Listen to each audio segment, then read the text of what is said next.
if there's one thing that I feel like we've been seriously lacking in the first-person shooter space as of late, it's been a good, hearty arena shooter. A shooter that pits you on a small-scale map in a 4v4 format with a couple of power weapons scattered around for collection that then just simply says, have at it you lot, as you begin to flog the ever-loving shit out of each other in grueling, grungy combat. No story, no world, just the arena, the weaponry, and the masculine urge to curb stomp an opponent into the ground. You know, so many games have been focused on the battle royale, extraction, or combined arms tropes in the space that it's been such a long time since we've gotten a really good arena shooter. Well, thankfully folks, the wait is finally over. Splitgate 2 has officially dropped into open beta, and I'm here to tell you that it is a fucking home run for an arena shooter. We are so back, boys.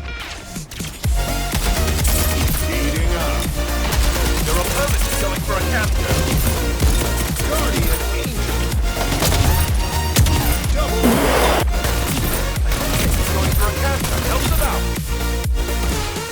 Heating up. Next one out. Oh! Opponent retaking lead. He's going for a capture. Double kill. Opponent is taking A. So look, silly old montages aside, and in case you guys couldn't already tell, I have been bloody loving Splitgate 2 so far. This game well and truly feels like the arena FPS game that I've been really hunting for over the last little bit now. An FPS game that doesn't make you jump through a couple of extra hoops to get into the action, whether that be for the sake of world building, storytelling, or just by nature of the game's intended pace. No, Splitgate 2 is a game that throws you into the action and then keeps that action going constantly. A game that feels as though it prioritizes fun above all else, immediate fun at that. And it's so damn welcome. Now, I do imagine that there's a couple of you looking at the gameplay going in the background here and just thinking, what the hell am I actually watching here? To answer that question, this is basically what happens when the Halo and Portal franchises meet the age of consent and mutually decide that it's time to relieve the long-standing sexual tension between them. Did anyone know that they were secretly pining for each other all these years? Absolutely not. But Splitgate is the outcome of that raunchy night of passion, and man, does it hit the spot. Basically, you take Halo's, mainly Halo 3 and Reach's incredible moment-to-moment combat gameplay, and Portal's portals that can be placed on select surfaces around every map, and you end up with one of the most unique takes on the first-person shooter space that really shouldn't be working, but it does. And the resulting chaos that you can achieve in this game is pretty unreal. Going for a capture. Help them out. Capture underway. Be alert. Get on that team! Let's go! Yes! Splitgate 2 really takes all of the groundwork and concepts that Splitgate 1 laid out and dials it to 11 from a presentation, fluidity, and general quality of life perspective. It also adds factions to the game with unique abilities, faction-specific weaponry, as well as the ability to customize weapon loadouts and weapon attachments. It feels like a big step in the right direction for the franchise while staying true to the core focus of what made Splitgate, well, Splitgate. And in those steps, if you will, I think one thing the developers have done a really good job here is satisfying the rule of cool when it comes to this game, particularly around its gunplay. Because, I mean, holy shit, guys, is some of the weapon design and audio design for said weapons in this game absolute S tier. In some cases, up there with the best of the business just in general. Mechanically, the gunplay is already really good. As I said before, it feels really reminiscent of the gunplay that you would find in the golden era Halo games, with, you know, some more modern day improvements that make it feel punchier, meatier, and weightier. And the audio design, off the back of that, is mainly to thank for that. To illustrate my point, this is the Goliath heavy pistol available to the Sabresk faction. A fairly standard, albeit industrial-looking pistol that fits into the hand cannon weapon archetype from a stats perspective. Already a pretty attractive weapon design for highly skilled players who enjoy cracking headshots with their side piece. But then you add on how the weapon actually sounds.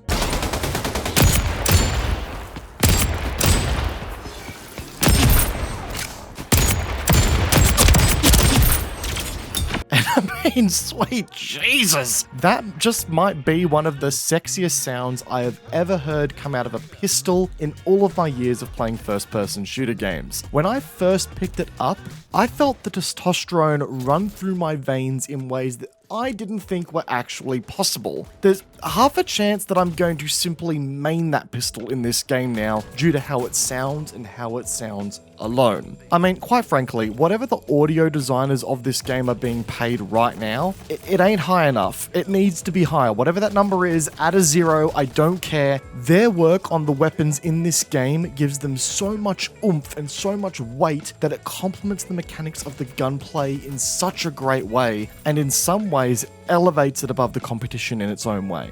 That can be felt across the entire arsenal, from power weapons to default weapons. The power weapons in particular, such as the sniper rifle, the dual SMGs, and the bat. I mean, look, the combination of stellar audio design with the grounded gunplay mechanics just makes this game feel so damn good to play with any weapon that you've got in your hands from a moment-to-moment combat perspective. There hasn't been a weapon that I've used so far where I've actively disliked it, maybe bar one, and that's because the weapon genuinely doesn't feel that great to use for all of the intricacies that come around it. I'm talking about the Meridian shotgun, for those who are wondering. But that is a one-off, and, well, my friend Red and I had a particularly fun time with the bat in this game. Oh no! Hang on, there's a lot of them in there. Perfect. Bonk! Plenty of targets for bunking. Hey boy! Bonk! Sir, no, come back here, sir. Sir. Bonk! Bonk! Bonk! Bonk! It's working!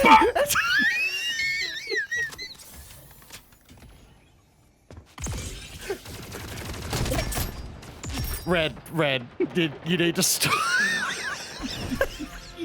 So that's already a massive tick here with Splitgate 2 as a direct improvement over Splitgate 1. Splitgate 1's gunplay already felt really good, it felt really grounded, but it lacked a sense of oomph, a sense of power, a sense of, weight behind it. And this game really dialed that to 11 and it's better for it. But in my eyes, it doesn't stop there, folks. Something else that Splitgate 2 has really sought to improve here is the movement. The biggest addition clearly being, the sliding functionality. It's a pretty standard feature in FPS games today, but I actually think it really complements the kind of momentum you can gain with some clever portal placement in this game. As people learn the portal placement on the maps and the ways that you can cut your traversal times down, you're going to see some insane clips of people just schmoving around the map in this game. In Splitgate 1, if you couldn't quite make a perfect jump between Portal A and Portal B, you kind of killed your momentum by landing on the ground and just breaking into a sprint. Whereas in this game, you can combine point A and point B with a slide if you need to, maintaining that momentum. It really feels like it opens up so much more potential with the portals that was already realized in Splitgate 1. And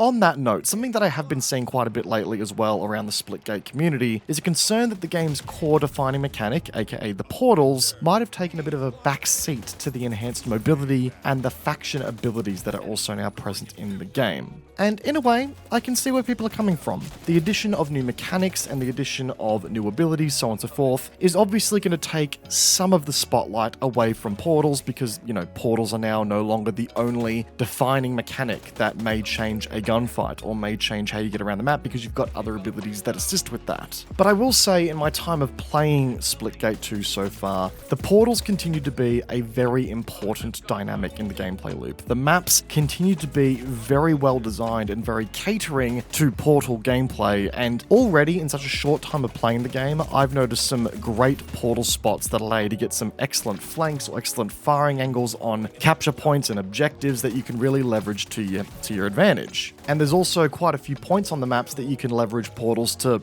fling yourself, literally from one side of the map to the other with some creative placement. The skill gap that is open to be exploited here through the use of portals and with the maps being designed around the use of portals is still very much wide open and is going to continue to be a defining factor of how this game is played, especially at the higher levels. Which probably does lead to a bit of a cautionary tale that I will urge in this video for players who are looking at Splitgate 2 and potentially trying it. This game is going to feel feel extremely sweaty sometimes. The amount of angles that you can copy hit from and the speed in which some players will and can manipulate the portals to get around the map and to set up flanks is going to feel a bit hard to manage if you're a more casual player. And as a result of that, I do see Splitgate potentially turning some players away. Yes, the map design does continue to find a good balance between, requiring you to actually physically run around and then providing you opportunities to use the portals, but there's always going to be players who min-max the shit out of that, which is going to make them incredibly difficult to either kill, chase, or maintain track of. And I know that in Splitgate 1, as the player base continued to get better and develop their skills around the maps and how it flowed, that became a point of frustration,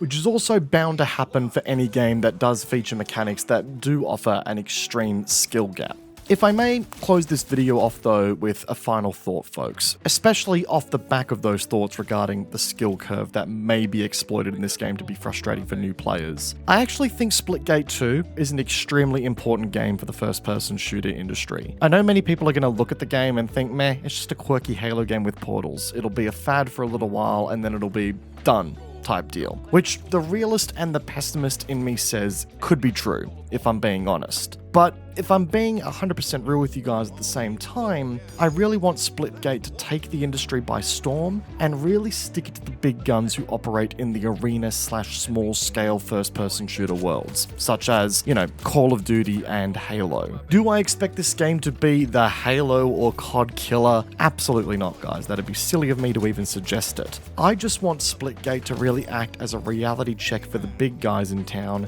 and tell them just how careful they need to be when it comes to releasing dodgy, half-baked products that rip off their players. A reality check that if they don't give players what they want and start refocusing their efforts on a fun, engaging experience over, creating a store disguised as a game, then others will come on in and take their place on the totem pole. Splitgate 2 is honestly some of the most fun that I've had in a first-person shooter game in a while because it feels genuine. It feels like a game first, and it feels like fun was the priority for the developers while making the game. And for that alone, I really want Splitgate 2 to be a home run. I want it to smash the competition. I want it to be the competition that uplifts our other games in the industry to a higher standard. I desperately want it to become a mainstay because it has done one thing I really want to see from FPS games again: to return to a raw, unabated approach of fun and fun first. But folks, with that all said and done, that is Splitgate 2 and my first impressions of the game here. It has to be said, there's a lot more Splitgate 2 content coming to the channel, so make sure you guys hit the subscribe button if you're keen for that and you're new to the channel. Also like the video if you enjoyed it. I had a lot of fun making this one for you guys, and leave a comment down below with how you're enjoying Splitgate 2 so far. Do you think it's great? Do you think it's mid?